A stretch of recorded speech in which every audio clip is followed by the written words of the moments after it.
జీవితమొక పయనమని గమ్యము తెలియదని తెలిసిన ఈ మనిషి పయనమాగదు.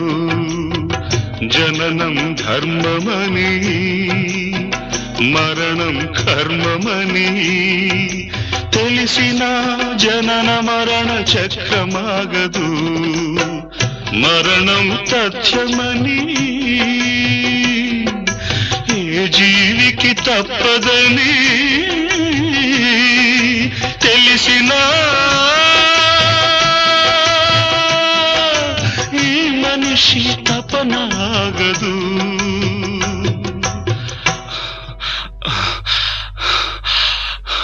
ఈ బ్రతుకు తపనాగదు. ఆగదు ఏ నిమిషము నీ కోసము